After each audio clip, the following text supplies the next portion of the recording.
Angelo Cheravino not available to go tonight after an injury to his midsection that he suffered during a fall against Illinois State. Coach Collins told me earlier today that the day after the injury, Cheravino couldn't do much of anything, but every day since, he's continued to get better. Collins also said he hopes Cheravino can return Friday against Boston University. SIUE head coach Samantha Quigley-Smith has deep ties to the Chicagoland area. She played her college basketball at DePaul under longtime coach Doug Bruno. She said yesterday that Coach Joe McEwen is actually someone who reminds her a lot of Bruno. She knows McEwen well. The pair had a lot of battles during her playing career, and those memories are with her heading into today's game. She also added that the reason that she's able to do what she does today is because of those Midwest women's basketball legends like McEwen and Bruno.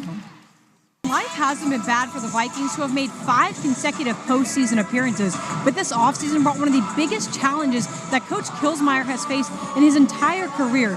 He had to acclimate 11 new faces to what he calls a player-led team. Returning guard Colby Maples has been a big help in that aspect. He said that when she is at her best, she's helping get other players involved on the court.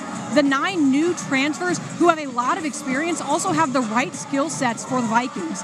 Kilsmeyer said that it's been ugly, but last game was one of the best they've played to the new system.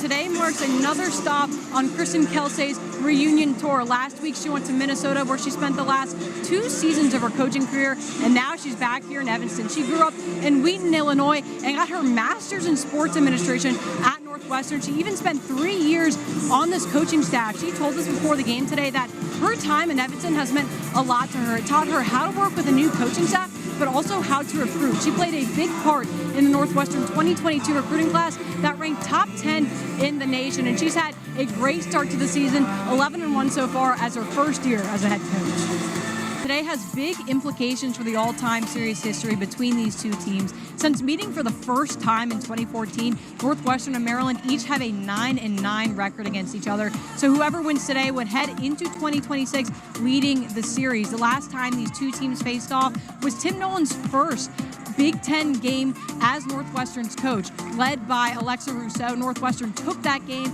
in 5 sets and marked an important milestone for the Nolan era. Coach, great way to start off the season. What did you think about your team's performance tonight? Well, I think we played really hard. At the end of the day, we held them to 47 points, which they're hard to guard. This is they mix and match defenses. They have a lot of cutting, a lot of movement. There's a lot of things we can improve upon. It's game 1, and the first games are always tough because everyone's anxious. Everyone's got some nerves going. Hopefully we'll settle down as we get into Friday and play a little bit better on offense. I'm sure the nerves are amplified by the 8 new players in the squad. How do you think everyone meshed tonight? Well, we're a work in progress, and then we didn't have Angelo tonight, so that kind of changed our lineup a little bit. But on a night-to-night basis, we just got to find a way. KJ came in, gave us a big lift. I thought Arrington in the second half, his minutes, his force around the basket was really good. And then JR not being in foul trouble, being able to run our team in the second half was huge.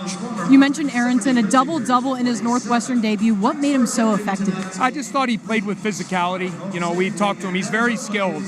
But sometimes when you're big and strong like that and you have the advantage, you got to overpower down low. And I thought he did a good job drawing fouls, finishing around the basket, and it was a good debut for him. You guys are right back in action on Friday. What's going to be the focus between now and then? Just keep getting better. We got a good Boston U team coming in. They're predicted to win the Patriot League this year. We got to continue to build our habits, continue to build our camaraderie, and hopefully get better with each game. Well, Coach, thank you so much. Congrats. All right, thank you. Claire, career high 18 points tonight, your first points of your career, all from three-point range. What was your mindset from beyond the arc? We knew the game plan going into the game, and I was really excited for it, and my teammates shared the ball. We played hard. We've been practicing all week for this, so it was really fun just to be out there and playing. So was it part of the game plan to get you more involved tonight? I mean, we knew that they were going to play all zone, and I was excited. The coaches were hyping me up through this, and we practiced, and it was a lot like practice. Northwestern 5-0 for the first time since the 2019-2020 season. What makes this team so special? I think the way we treat each other on and off the court, we're really cohesive, and we all bleed purple. I think we all play for each other, and I'm so excited to be a part of this team. Well, Claire, thank you so much. Congratulations. Thank you. KJ, 4 for 6 from 3 tonight. How were you able to unlock that part of your game? I had a rough first game, so coaches stayed on me, and I stayed in the gym, had to get mentally prepared. Like I said, stayed in the gym. Coaches believe in me, so yeah. So it was easy to bounce back. After that first game, what were some of the things you wanted to work on? Just keeping my head, staying balanced.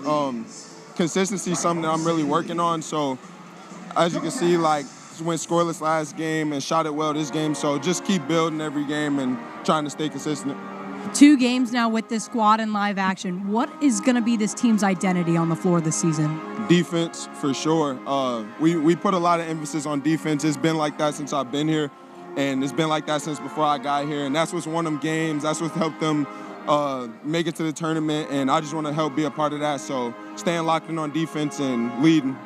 Well, KJ, congratulations. Thank you. Thank you.